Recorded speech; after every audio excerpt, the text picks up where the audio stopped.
देश की सबसे बड़ी आबादी का राज्य उत्तर प्रदेश अपने जनप्रतिनिधियों, प्रशासनिक team, health workers, corona warriors और जनता जनार्दन के सहयोग से मजबूती से इस लड़ाई को लड़ रही है और उसके परिणाम भी हमारे सामने आ रहे हैं।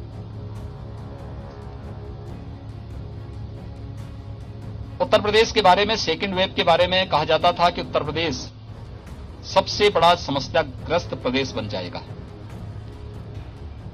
और 25 अप्रैल से लेकर के 10 मई के बीच उत्तर प्रदेश में 1 लाख केस प्रतिदिन आएंगे।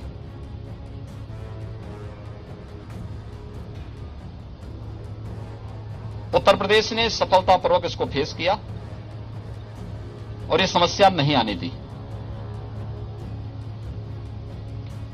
पिछले प्रदेश के अंदर जो मैक्सिमम जो प्रतिदिन पॉजिटिव केस आए थे वह 24 अप्रैल को आए थे 38,000 और प्रदेश के अंदर हम लोगों ने यहां पर जब पॉजिटिविटी ज्यादा थी और रिकवरी कम थी तब यहां पे सक्रिय केसेस की संख्या थी 3,10,000, यानी जो एक्टिव केस थे 3,10,000 थे।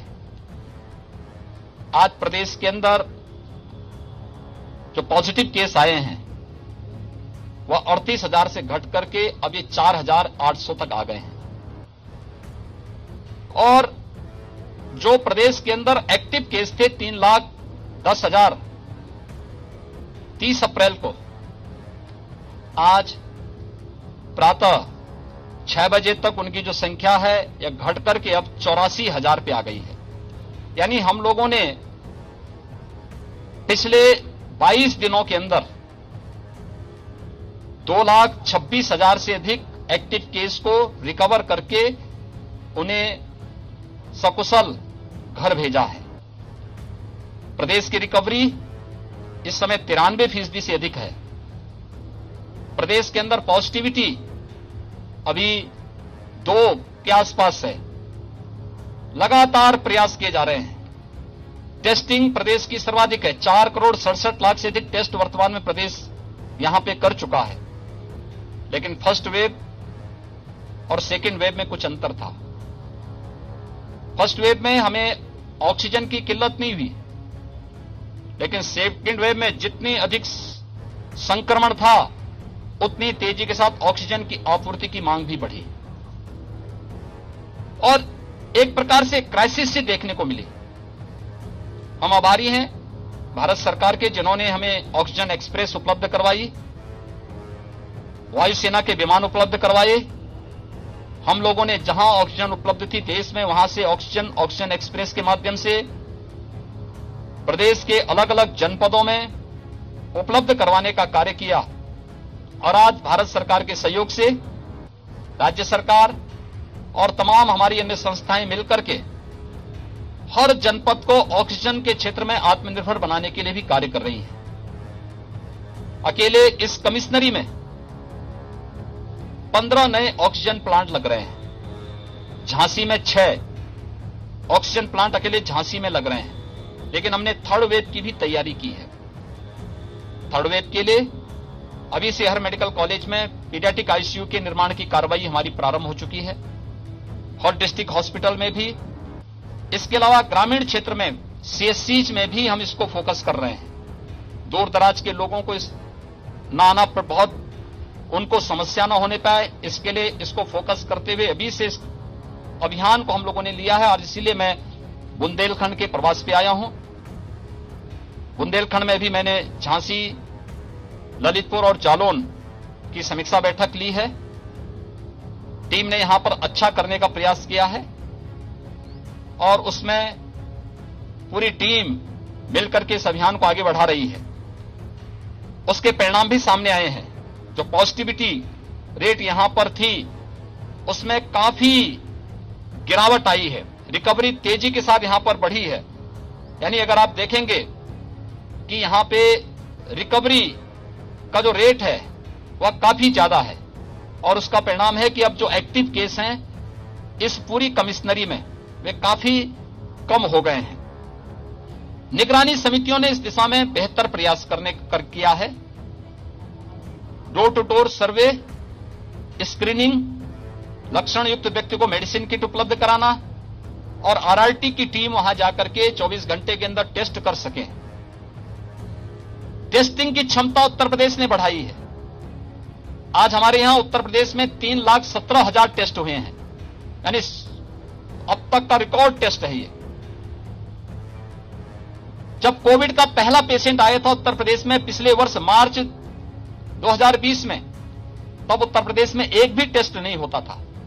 आज हम एक दिन में 3,17,000 टेस्ट करने की क्षमता विकसित कर चुके हैं। कोविड के बेड्स बढ़ाए जा रहे हैं। हर एक स्तर पर एक नए प्रयास हुए हैं। हमारा प्रयास है, एक एक व्यक्ति का जीवन अमूल्य है, उसको बचाना है और साथ साथ हर व्यक्ति की जीविका को भी बचाना है। हमने इसके लिए कोविड कर्फ्यू लगाया है। कोरोना कर्फ्यू सामान्य जनजीवन प्रभावित हुए बगैर हमारी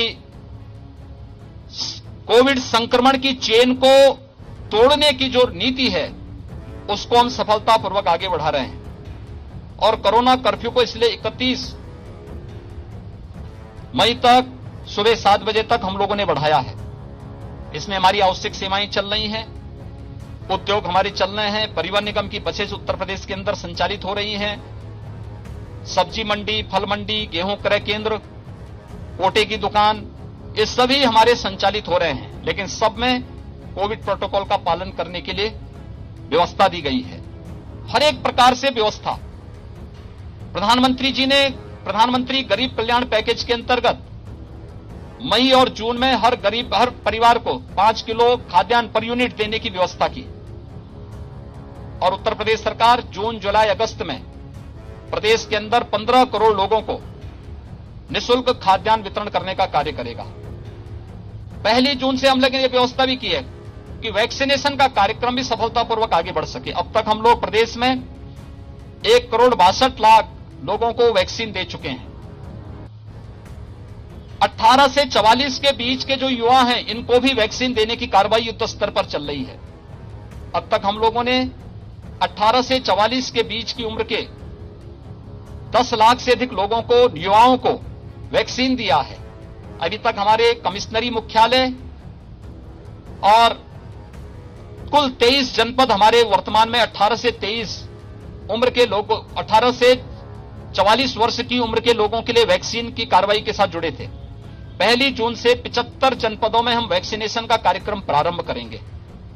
मैंने इस संबंध में माननीय जनप्रतिनिधियों से भी उनकी सक्रियता के साथ जो भूमिका अब तक रही है, उसी सक्रियता के साथ वैक्सीनेशन के कार्यक्रम को सफल बनाने, जीरो वेस्टेज तक पहुंचाने, हर जनपद में न्यायिक अधिकारियों के लिए और मीडिया के लिए अलग से बूथ बनाने और हर यूथ को इसके लिए प्रेरित करने के लिए स्वयं सभी जनप्रतिनिधियों से आग्रह किया है और गांव-गांव में भी हम लोगों को प्रेरित कर सकें। कॉमन सर्विस सेंटर के माध्यम से ये वैक्सीनेशन का कार्यक्रम हर ग्राम पंचायत में आगे बढ़ सकें, इस दिशा में भी प्रयास प्रारंभ हो रहे हैं। मुझे विश्वास है कि आप सबके सहयोग से हम सफलतापूर्वक इस सदी की सबसे बड़ी महामारी का मुकाबला करने और उसके अपेक्षित परिणाम लाने में सफल होंगे।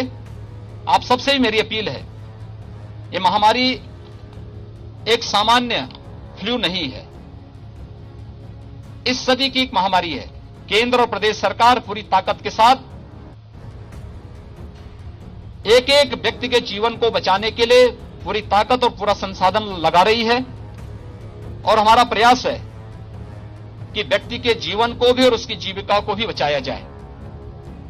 आप सबसे मेरा अपील है कि जन जागरण में आपका बहुत बड़ा योगदान है। एक एक व्यक्ति को जागरूक करने में आपकी बहुत बड़ी भूमिका है। हर व्यक्ति से हम इस बारे में कहें कि जो चीज पहले वेव से ही जिन बातों के लिए अपील की जा रही है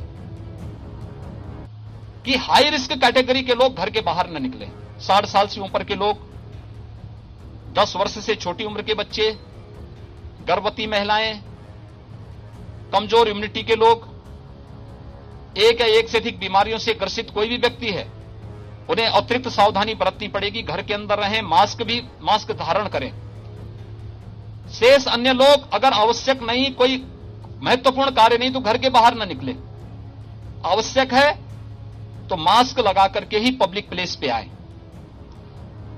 अगर हम ये सभी लोग इन चीजों के बारे में लोगों को जागरूक कर सकें, कोरोना प्रोटोकॉल का पालन करने के लिए लोगों को प्रेरित कर सकें, वैक्सीन के साथ सबको जोड़ सकें और वैक्सीनेशन के कार्यक्रम को भी सफलतापूर्वक आगे बढ़ा सकें, तो इस महामारी से सफलतापूर्वक हर गांव, हर कस्बा, हर जनपद, हर राज्य और पूरा देश सफलतापूर्वक निकल करके इस सदी की सबसे बड़ी महामारी को परास्त करने में सफल होगा।